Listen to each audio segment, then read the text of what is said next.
Hello everyone, this is Aprajita from evidyarthi.in and let's continue the topics from your chapter number 7, Understanding Marginalization from your book Civics. तो चलिए topic पे आते हैं, Adivasis and development.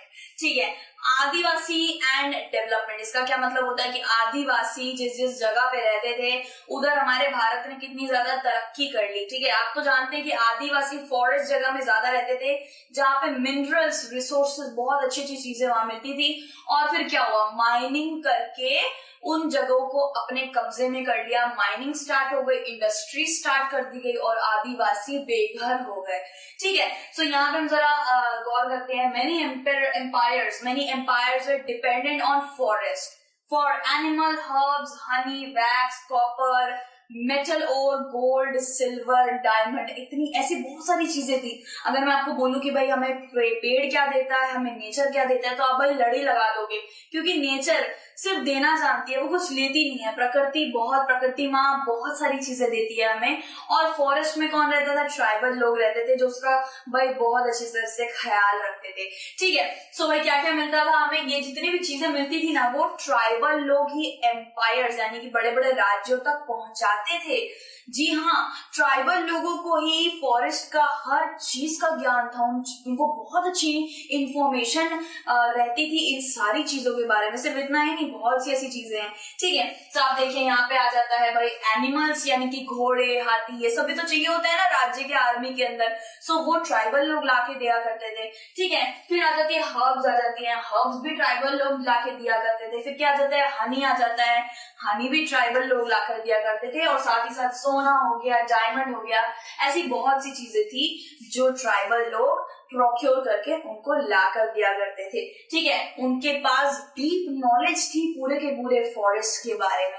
ठीक है, फिर क्या था? Due to the advancement of India, Adivasis were forced to leave their own homes and work in the plantation, domestic and construction work as a worker. ठीक है, तो यहाँ पे नॉर्मल सी यही बात बताई गई कि इंडिया का एडवांसमेंट जितना हुआ है और ट्राइबल जगह पे, ट्राइबल एरिया में जितने भी लोग रहा करते थे वो लोग बेघर भी हो गए थे.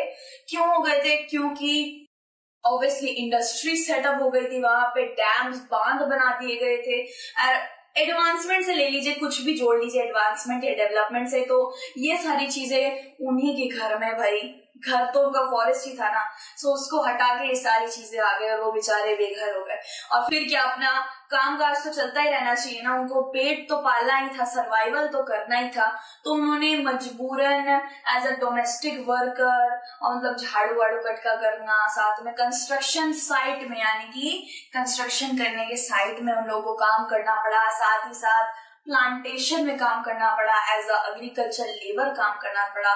सो ये सारी चीजें उनको अपनानी पड़ी, जिससे वो इतना ज्यादा अनुभव नहीं था उन्हें, स्टिल उन्हें करना पड़ा. ये एडवांसमेंट, इंडिया का एडवांसमेंट अच्छी बात है, लेकिन बहुत से लोगों को बेघर होना भी अच्छी बात नहीं है. ये बहुत दुखदाई बात है कि कितने लोगों का घर उजड़ा है इंडिया का एडवांसमेंट होने में, इसमें कोई शक नहीं है. ठीक है, फिर क्या आता है? Empires were dependent on Adivasis as they have the full access to the forest and it was ruled by them. हाँ भाई, फॉरेस्ट को आदिवासी ही रूल करते थे. ऐसा कुछ नहीं कि भाई घुसने नहीं देंगे हमारे फॉरेस्ट में, अरे उसको भगा देंगे, इसको भगा देंगे, इसको मार डालेंगे, ऐसा कुछ नहीं था. बस वो फॉरेस्ट को अपना घर मानते थे और घर को हमेशा सुरक्षित रखना चाहिए, साफ रखना चाहिए, उसकी पूजा करनी चाहिए. वैसे ही वो लोग वहां पे पेड़ों की पूजा करते थे और किसी चीज को नुकसान नहीं पहुंचाते थे. ठीक है, फिर क्या आता है भाई? एम्पायर्स उन पे डिपेंडेंट थे, ये सारी की सारी चीजों के लिए डिपेंडेंट थे. फिर क्या आता है? फिर आता है 79% where displaced from Arunachal Pradesh, Andhra Pradesh. आप आंध्र प्रदेश को ही लेके चलिए, आंध्र प्रदेश से 79% लोगों को बेघर कर दिया गया था. बहुत ही बड़ा एक नंबर है भाई. और फिर क्या आता है? Chhattisgarh and 50% of the land where taken for mining के लिए. गोल्ड, भाई सिल्वर, गोल्ड, कॉपर, मेटल निकालने के लिए उनकी सारी जगहों को ले लिया गया था.